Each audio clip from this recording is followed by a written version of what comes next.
भगवान, आप सत्संग में अक्सर अपने किडनी रोग की चर्चा करते हैं और ये बताते हैं कि ये प्रारब्ध से है, पर श्री जी की अनन्य शरणागति से इतना भयंकर शारीरिक कष्ट भी श्री जी अपनी गोद में बिठाकर कटवा रहे हैं। महाराज जी, मैं अज्ञानी हूँ, मुझे क्षमा करना गुरुदेव भगवान, पर मेरे मन में बार बार ये प्रश्न उठता है कि श्री जी के अनन्य चिंतन और शरणागति होते ही करोड़ों जन्मों के पाप नष्ट हो जाते हैं, तो फिर आपका ये तो जन्मों के नष्ट हो जाते हैं, लेकिन जो तीर छूट चुका है तूड़ीर में, उनको तो जला दिए।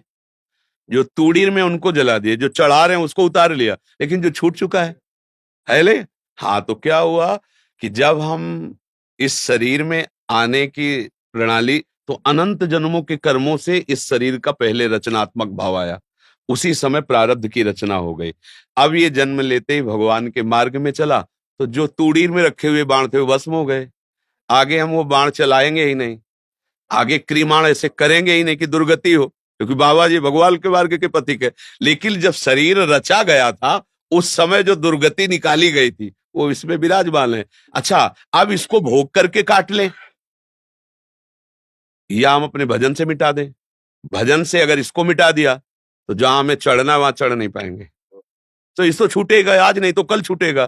तो जो पकड़ना उसे पकड़े, किसे छूटे। तो जब हमको दिव्य चिदानंद में श्री जी की सेवा का अवसर मिल रहा है, तो इस मलमूत्र के भांड शरीर को ठीक करने के लिए भजन का प्रयोग करें क्या। अच्छा, फिर भी देखो लाडली जी के हेतु की कृपा कि ऐसा सब होने पर भी हम आपसे बातचीत कर रहे हैं, ऐसा सब होने पर भी बड़ी कठिन दिनचर्या चल रही।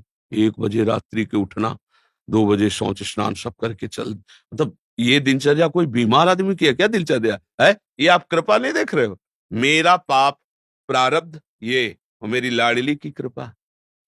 तो हमको ये देखना है ना कि प्रारब्ध तो आया है, लेकिन फूल जैसा भयानक प्रारब्ध है। दोनों किडनी फेल, मतलब मृत्यु दशा प्रतिपल। लेकिन आपको लग रहा है, सही बताओ, अगर किसी को बाहरी आदमी बुलाया जाए कि इनमें से छठों किडनी किसकी फेल है, हमारी तरफ देखेगा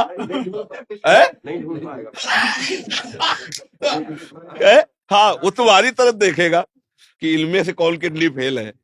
ये लाडली की कृपा नहीं दिखाई दे रही। अच्छा, ये तो बाहरी बात है। आंतरिक अगर हम उस रोग में होते तो आपसे कैसे बात करते। हाँ, क्या बोल रहे हो, ऐसे बोल रहे हैं।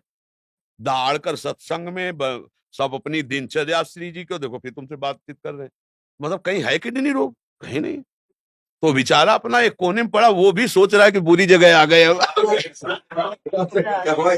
मतलब इसलिए वो भी बेचारा सोच रहा है कि गलत जगह हमने अटैक किया। हाँ, हमारा यहाँ कोई स्वागत सम्मान नहीं। ये लाडली जी की कृपा है, इस पर ध्यान ही नहीं देना है। अच्छा, हम कभी जैसे किसी को ये बात कहते हैं ना, तो इस बात से कहते हैं कि देखो तुम निराश मत हो, हम केवल तुमको बातें ही नहीं कह रहे, वो हमारा जीवन है। हाँ, हम खुद उस, अच्छा ऐसा नहीं कि कष्ट नहीं होता, कष्ट होता है। अब जैसे डायलिसिस में कष्ट, फिर इसके बाद कई घंटे परेशानियां, बहुत सी परेशानियां होती, पर हम आपको सही कहते हैं, वो सब परेशानियां ऐसे फूल जैसी खत्म हो जाती है। श्री जी की मुस्कुराहट, श्री जी का कृपा प्रसाद। तो हमें ये लगता है कि शरीर को ठीक करने में समय बर्बाद मत करो, शरीर को तो छोड़ना ही पड़ेगा।